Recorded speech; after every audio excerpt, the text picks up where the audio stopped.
Xin chào các bạn. Trong bối cảnh địa chính trị toàn cầu đang không ngừng biến động như ngày nay, hai siêu cường hàng đầu thế giới là Mỹ và Trung Quốc ngày càng thể hiện vai trò nổi bật trên nhiều phương diện, từ kinh tế, quân sự cho đến ngoại giao.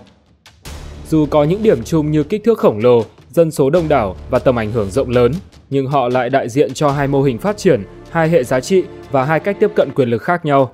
Cuộc cạnh tranh gay gắt này đang làm thay đổi thế giới từng ngày, khiến cho cuộc sống của hàng tỷ con người phải chao đảo. Vậy giữa Mỹ và Trung Quốc, nước nào hùng mạnh hơn? Các bạn hãy cùng 5 phút thôi tìm hiểu trong video ngày hôm nay nhé!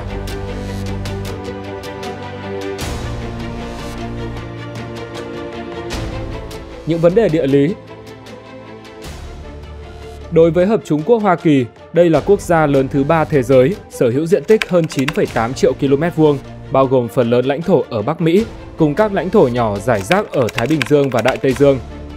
Đối với lãnh thổ của nước này nằm ở Bắc Mỹ, thì nó tiếp giáp hai quốc gia láng giềng là Canada và Mexico, từ đó tạo thành đường biên giới trên bộ dài 12.191 km, đứng thứ 5 trên thế giới.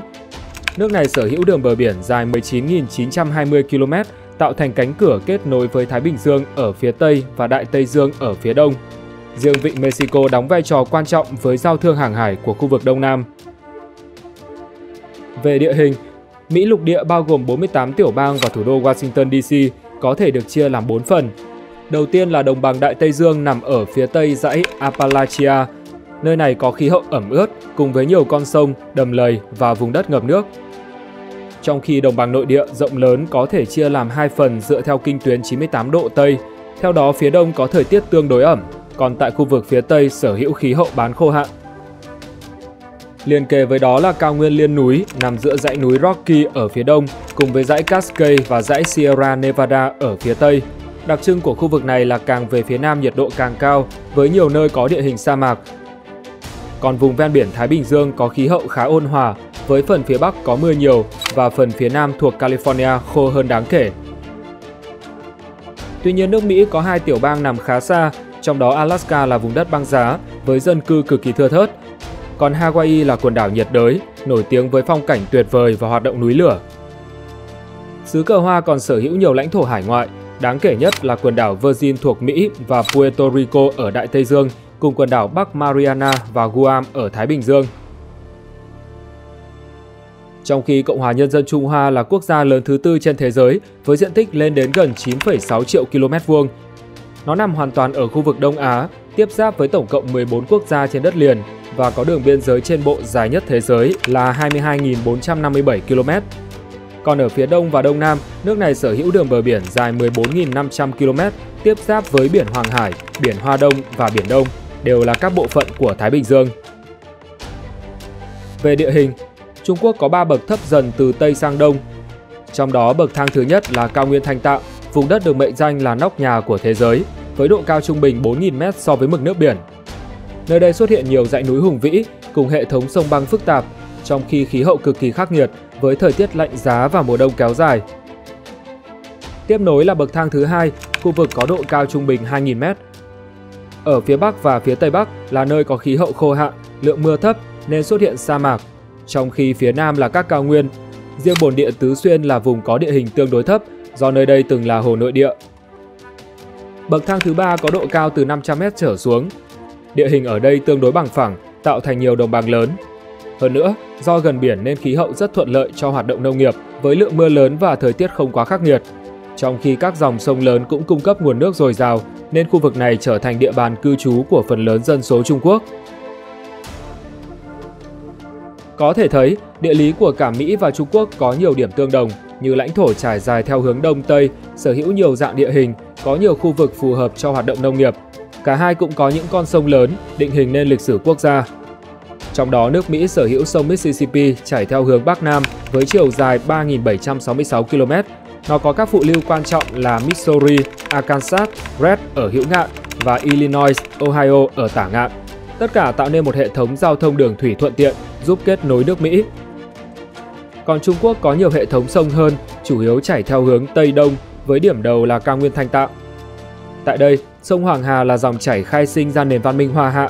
Nó có chiều dài 5.464 km, nổi bật với nước màu vàng và cung cấp lượng phù sa dồi dào. Nhưng điều này cũng nhiều lần gây ra lũ lụt, ảnh hưởng lớn đến cuộc sống của người dân hai bên bờ. Một dòng sông quan trọng khác là sông Dương Tử hay sông Trường Giang có chiều dài lên đến 6.300 km, đứng thứ 3 thế giới chỉ sau sông Nin ở châu Phi và sông Amazon ở Nam Mỹ. Nó đi qua hồ Bà Dương là hồ nước ngọt rộng nhất Trung Quốc, với diện tích lên tới 3.210 km² và dung tích là 25,9 tỷ mét khối. Trong khi hồ nước mặn có diện tích và dung tích lớn nhất nước này là hồ Thanh Hải với 4.543 km² và dung tích là 105 tỷ mét khối. Nhưng khi so sánh với Mỹ thì nó thua kém hoàn toàn ngũ đại hồ. Đây là hệ thống 5 hồ nước lớn bao gồm Superior, Michigan, Huron, Erie và Ontario. Trong đó hồ Ontario là nhỏ nhất với diện tích 18.970 km² và dung tích 1.631 tỷ mét khối, vượt xa con số của hồ Thanh Hải. Trong khi hồ Superior là hồ nước ngọt rộng nhất thế giới với diện tích 82.100 km², còn dung tích của nó lên tới 12.070 tỷ mét khối, tức chứa đến 10% lượng nước ngọt trong tất cả các con sông và hồ trên thế giới. Đó là xét đến sông hồ. Còn về núi thì khu vực biên giới Tây Nam của Trung Quốc có những địa điểm cao nhất thế giới. Nổi bật nhất là đỉnh Everest ở biên giới Trung Quốc, Nepal, nằm cách mực nước biển 8.849 m, là đỉnh núi cao nhất thế giới. Sau đó là đỉnh K2 ở biên giới Trung Quốc, Pakistan, với độ cao tuyệt đối là 8.611 m. Nhìn chung, trong tổng số 14 ngọn núi có độ cao trên 8.000 m thì đất nước này đồng sở hữu 9 địa điểm. Còn nơi cao nhất nằm hoàn toàn trong lãnh thổ là đỉnh Sisapangma, nằm cách mực nước biển 8.027 m và là ngọn núi cao thứ 14 trên thế giới. Để so sánh thì ngọn núi cao nhất Bắc Mỹ nằm tại Alaska, đó là đỉnh Denali, cách mực nước biển 6.190 m và đứng thứ 245 toàn cầu. Còn tại Hawaii, đỉnh Mauna Kea tuy có chiều cao tuyệt đối là 4.207 m, chỉ xếp hạng 534 thế giới, nhưng nếu tính từ chân núi đến đỉnh núi, chiều cao tương đối của nó lên tới 10.210 m. Do đó nơi đây cũng có thể coi là một trong những địa điểm cao nhất trên hành tinh.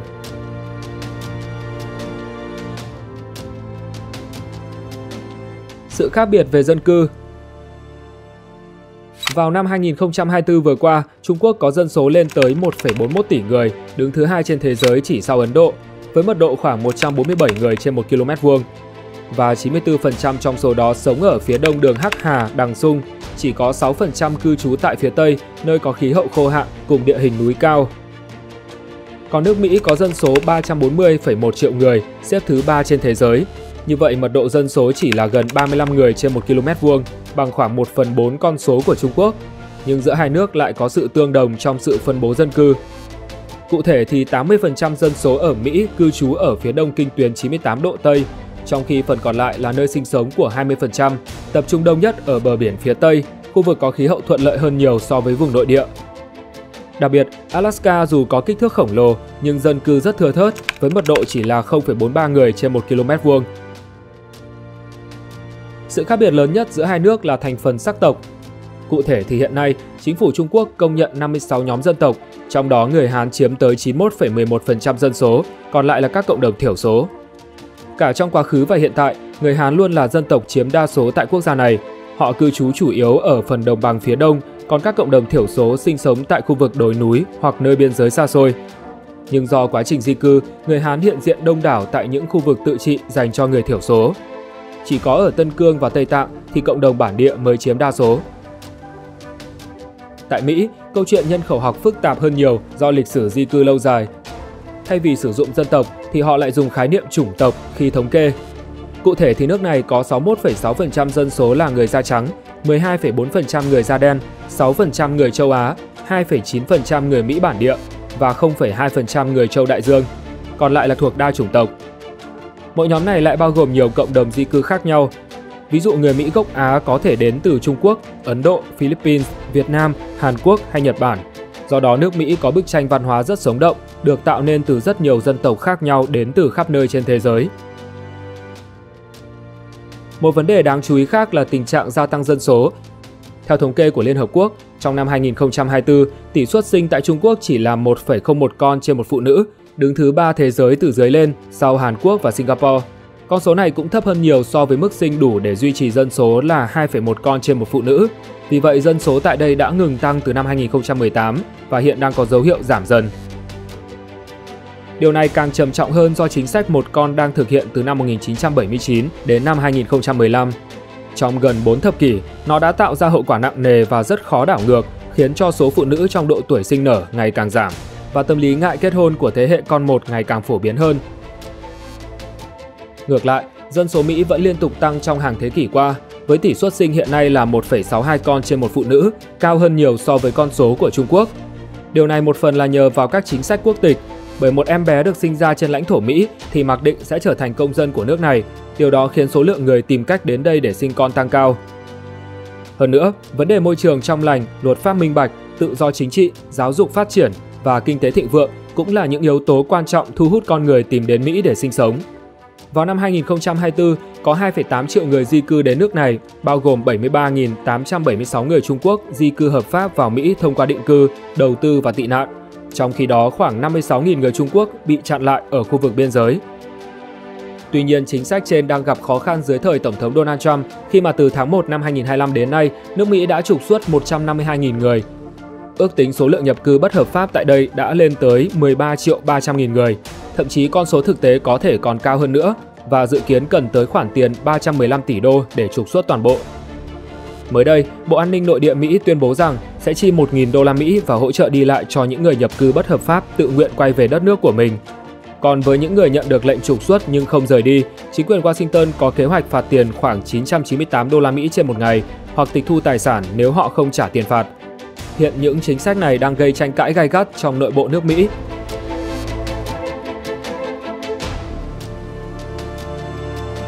Chất lượng cuộc sống. Một trong những vấn đề lớn nhất mà Trung Quốc phải đối phó là ô nhiễm môi trường. Công ty IQ Air xếp hạng các quốc gia và khu vực ô nhiễm nhất dựa trên nồng độ bụi mịn PM2.5 trung bình hàng năm, thì Mỹ đứng thứ 116 về ô nhiễm với chỉ 7,1 microgram trên mét khối, còn Trung Quốc đứng thứ 21 thế giới với 31 microgram trên mét khối. Từ lâu, xứ Tỷ Dân đã nổi tiếng là một trong những quốc gia ô nhiễm nhất, như vào năm 2015, gần 80% các thành phố ở đây bị ô nhiễm nặng với các chỉ số vượt rất nhiều lần mức cho phép. Nhưng nhờ các nỗ lực của chính quyền mà tại nhiều nơi, điển hình là thủ đô Bắc Kinh, tình hình bụi mịn đã được khống chế. Dù vậy, tại những trung tâm công nghiệp lớn thì nguy cơ ô nhiễm vẫn đang là vấn đề gây đau đầu với giới chức trách. Về giáo dục, trang Top University xếp hạng 100 trường đại học tốt nhất thế giới thì có 50 thuộc về Mỹ, còn Trung Quốc sở hữu 10, nhưng 5 trong số đó lại ở Hồng Kông. Thực tế thì trong suốt nhiều năm, phần lớn những người giỏi nhất của quốc gia Đông Á này đều đã từng du học Mỹ. Ví dụ như trong năm 2024, có hơn 1,1 triệu sinh viên quốc tế ở Mỹ, mức cao nhất từ trước đến nay. Trong đó có tới 277.000 người là du học sinh Trung Quốc, nhưng con số này đã giảm 4,2% so với năm trước và đứng thứ 2 sau Ấn Độ. Với chất lượng giáo dục vượt trội, Hợp Trung Quốc Hoa Kỳ là quốc gia có số lượng giải Nobel nhiều nhất thế giới với tổng cộng 423 giải, trong đó có 370 giải từ năm 1949 cho đến nay. Để so sánh, thì cũng trong khoảng thời gian đó, công dân của nước Cộng hòa Nhân dân Trung Hoa chỉ có 3 giải, cụ thể là giải Nobel Hòa bình năm 2010 cho Lưu Hiểu Ba, Nobel Văn học năm 2012 cho Mạc Ngôn và Nobel Y học năm 2015 cho Đồ UU. Đặc biệt, có 3 người sinh ra tại Trung Quốc nhưng lại đoạt giải khi mang quốc tịch nước ngoài, đó là Nobel Vật lý năm 1998 cho Thôi Kỳ, Nobel Văn học năm 2000 cho Cao Hành Kiện và Nobel Vật lý năm 2009 cho Cao Côn. Một vấn đề nữa là sự minh bạch. Trong bảng chỉ số nhận thực tham nhũng năm 2024, Mỹ xếp hạng 28 với 65 điểm, đủ để nằm trong nhóm các nước phát triển có hệ thống pháp luật hoạt động tương đối hiệu quả, nhưng không hoàn toàn trong sạch. Trên thực tế, quốc gia này không thiếu những vụ bê bối chấn động, từ vận động hành lang trá hình cho đến các cửa sau tài chính xoay quanh những tập đoàn lớn, chính trị gia quyền lực hay thậm chí cả các cơ quan công quyền. Tham nhũng ở đây không phải là những chiếc vali tiền mặt như trong phim, mà tinh vi hơn, đó là khoản tài trợ bầu cử khổng lồ đầy ẩn ý. Nói một cách khác, một CEO có thể không cần đưa phong bì nhưng lại chi hàng triệu đô cho chiến dịch tranh cử để đổi lấy những chính sách có lợi cho mình. Còn Trung Quốc đứng thứ 76 với 43 điểm. Từ lâu, tham nhũng đã trở thành một vấn đề rất nghiêm trọng đối với đất nước này. Do đó, khi Tập Cận Bình trở thành người lãnh đạo vào năm 2012, ông đã tiến hành chiến dịch đả hổ diệt ruồi và tính đến nay, họ đã xử lý 4,7 triệu người trên toàn quốc. Riêng trong năm 2024, có 889.000 người bị xử lý kỷ luật, bao gồm 56 quan chức cấp cao, nổi bật là cựu Bộ trưởng Quốc phòng Lý Thượng Phúc và Đô đốc Miêu Hoa, Ủy viên Quân ủy Trung ương. Chiến dịch của ông Tập đã giúp triệt phá nhiều vụ án tham nhũng nghiêm trọng, buộc những quan tham khét tiếng phải chịu tội. Nhưng bản thân nó cũng là công cụ để nhà lãnh đạo này thâu tóm quyền lực, từ đó giữ vững vị trí người đứng đầu đất nước.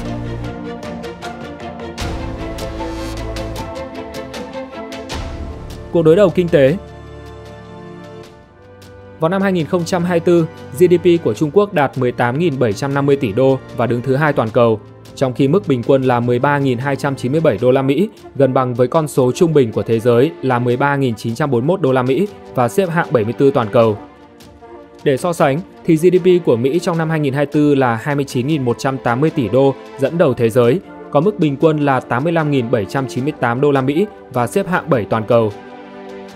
Nếu tính toán theo sức mua tương đương thì GDP của Trung Quốc lên tới 38.150 tỷ đô và bình quân đầu người là 27.057 đô la Mỹ. Trong khi các con số của Mỹ không thay đổi. Nhưng trên thực tế, cách tính toán này gặp nhiều vấn đề bởi nó gặp hạn chế khi đo lường dòng tiền giữa nhiều quốc gia và so sánh chất lượng của cùng một loại hàng hóa giữa các nước. Dù đối đầu trong nhiều lĩnh vực, nhưng hai bên lại có mối quan hệ chặt chẽ về kinh tế. Từ khi Trung Quốc mở cửa vào thập niên 1980, thì các doanh nghiệp Mỹ đã đầu tư rất nhiều vào nước này, giúp họ phát triển nhanh chóng và trở thành nền kinh tế số 2 thế giới. Cho đến hiện nay, họ vẫn là công xưởng thế giới với năng lực sản xuất mạnh hơn Mỹ. Cụ thể thì sản xuất điện gấp 2 lần, sản xuất xe hơi gấp 3 lần, sản xuất thép gấp 13 lần, sản xuất xi măng gấp 20 lần và sản xuất đóng tàu gấp 200 lần. Trung Quốc còn tạo ra đến 50% hóa chất, 50% tàu thuyền, 67% xe điện, 75% pin năng lượng, 80% máy bay không người lái, 90% pin điện mặt trời và 90% sản xuất đất hiếm của thế giới. Đất nước này cũng đang đẩy mạnh hiện đại hóa nhằm bước lên nấc thang cao hơn trong chuỗi cung ứng. Chẳng hạn như về công nghệ, hiện tại họ lắp đặt khoảng 50% robot công nghiệp, gấp 7 lần của Mỹ. Dẫn đầu về công nghệ hạt nhân thế hệ thứ tư, công nghệ siêu âm và giao tiếp điện tử, động cơ phản lực. Để làm được điều này thì lợi thế sản xuất của họ không chỉ nằm ở chi phí nhân công, bởi nay đã cao hơn các nước trong khu vực như Indonesia, Việt Nam hay Philippines, mà còn nằm ở hệ thống cơ sở hạ tầng, nguồn nhân lực và trình độ chuyên môn tích lũy suốt hàng thập kỷ qua. Do đó, trong năm 2024, Trung Quốc xuất khẩu tới 3.577 tỷ đô la Mỹ và nhập khẩu 2.586 tỷ đô. Như vậy, tổng kim ngạch thương mại là 6.163 tỷ đô la Mỹ và đạt mức thặng dư 991 tỷ đô. Trong cùng năm, Mỹ xuất khẩu 3.191 tỷ đô, nhập khẩu 4.110 tỷ đô. Như vậy, tổng kim ngạch thương mại là 7.301 tỷ đô la Mỹ và mức thâm hụt lên đến 919 tỷ đô. Về quan hệ kinh tế giữa hai nước thì Trung Quốc xuất khẩu 438,9 tỷ đô la Mỹ hàng hóa sang Mỹ với các mặt hàng quan trọng nhất là đồ điện tử, máy móc và khoáng sản đã qua chế biến.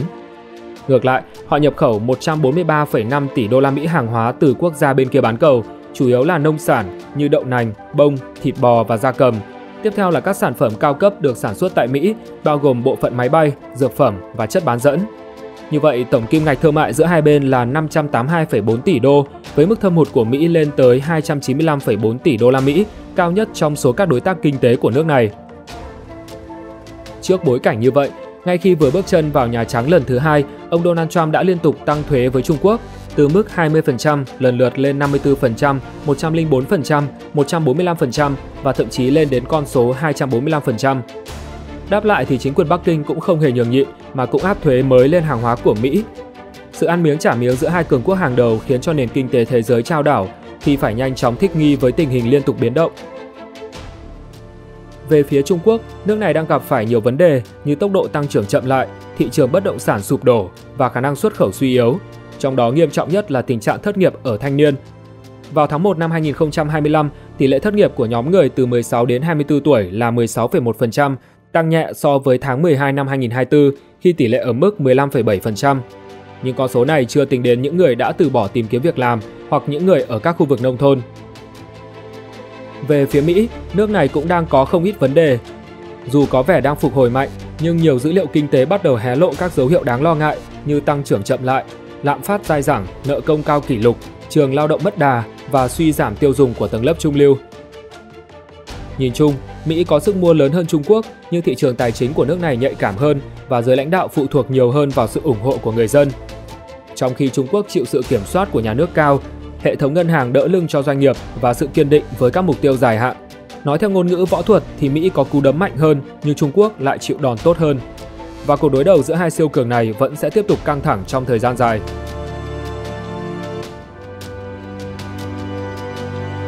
Sức mạnh quân sự.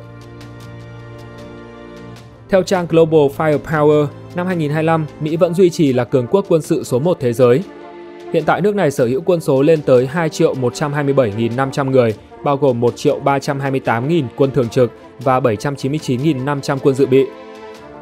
Về lực lượng lục quân thì họ có 4.640 xe tăng, 671 pháo tự hành, 1.212 pháo kéo và 641 pháo phản lực bắn loạt.